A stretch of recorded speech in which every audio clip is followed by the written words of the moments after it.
सवाल नंबर 1, 26 जनवरी क्यों मनाई जाती है? सवाल नंबर 2, स्वतंत्रता दिवस क्यों मनाया जाता है? सवाल नंबर 3, 2 अक्टूबर क्यों मनाया जाता है? सवाल नंबर 4, 21 तोपों की सलामी क्यों दी जाती है?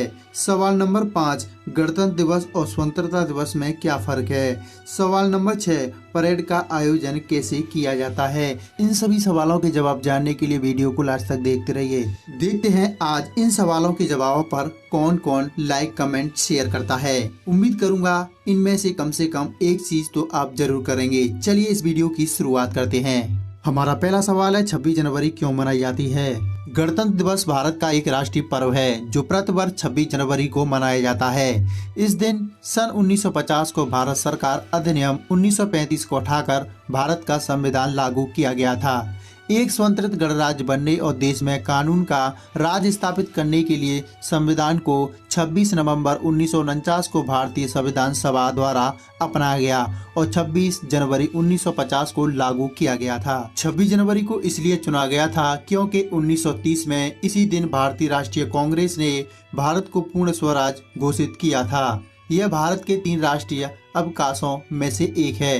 अन्य 2 स्वतंत्रता दिवस और गांधी जयंती हैं। भारत के राष्ट्रपति द्वारा दिल्ली के लाल किले पर भारतीय ध्वज फहराया जाता है। देश के हर कोने में जगह जगह 26 जनवरी को मनाया जाता है।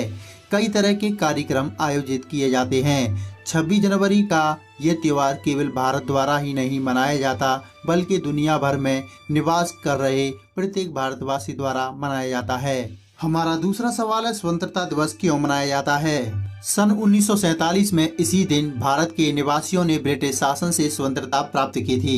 यह भारत का राष्ट्रीय त्योहार है। प्रतिवर्ष इस दिन भारत के प्रधानमंत्री लाल किले की प्राचीर से देश को संबोधित करते हैं। 15 अगस्त 1947 के दिन भारत के प्रथम प्रधानमंत्री जवाहरलाल नेहरू ने दिल्ली में लाल किले के लाहौरी गेट के ऊपर भारतीय राष्ट्रीय ध्वज फहराया था। महात्मा गांधी के नेतृत्व में भारतीय स्वतंत्रता संग्राम में लोगों ने काफी हद तक अहिंसक प्रतिरोध और सविनय अवज्ञा आंदोलन में हिस्सा लिया। स्वतंत्रता के बाद ब्रिटिश भारत को धार्मिक आधार पर विभाजित किया गया, जिसमें भारत और पाकिस्तान का उदय हुआ। इस दिन को झंडा फहराने के समारोह, परेड और सांस्कृतिक आयोजन के साथ पूरे भारत में स्वतंत्रता दिवस मनाया जाता है। भारतीय इस दिन अपनी पोशाक, सामान, घरों और वाहनों पर राष्ट्रीय ध्वज प्रदर्शित कर इस उत्सव को मनाते हैं और परिवार व दोस्तों के साथ देशभक्ति फिल्में देखते हैं, देशभक्ति के गीत सुनते हैं। हमारा तीसरा सवाल है, 2 अक्टूबर क्यों मनाया जाता है? गांधी जयंती हर वर्ष 2 अक्टूबर को भारत में मनाई जाती है। ये तो आप सभी जानते ही हैं कि महात्मा गांधी जी का पूरा नाम मोहनदास करमचंद गांधी है और उनका जन्म 2 अक्टूबर 1869 को पोरबंदर, गुजरात में हुआ था। उन्हें राष्ट्रीय पिता बापू के नाम से भी संबोधित किया जाता है। महात्मा गांधी वह व्यक्ति थे जिन्होंने भारत की स्वतंत्रता के लिए अंग्रेजों के खिलाफ अपने पूरे जीवन भर संघर्ष किया।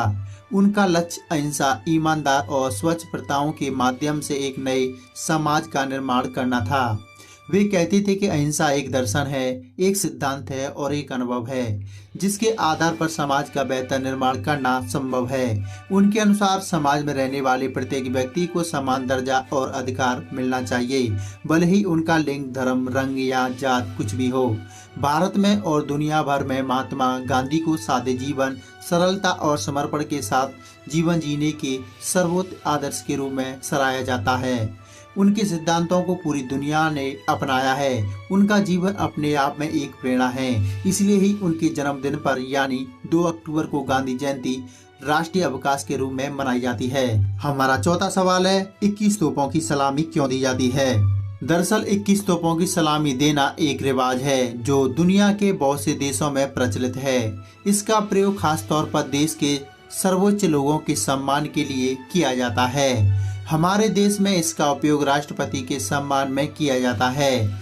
इसके अतिरिक्त जब किसी दूसरे देश का कोई प्रतिष्ठित व्यक्ति जैसे प्रधानमंत्री या राष्ट्रपति हमारे देश के दौरे पर आता है तो उसे भी आदर देने के लिए तोपों की सलामी दी जाती है। इस सलामी का मतलब था कि सेना दूसरी सेना को शांति बनाए रखने के लिए धन्यवाद कर रही है। समय के साथ साथ यह प्रथा विभिन्न देशों में फैल गई और न सिर्फ शांति के लिए बल्कि तोपों की सलामी का उपयोग प्रतिष्ठित व्यक्तियों के आदर और सम्मान में भी होने लगा।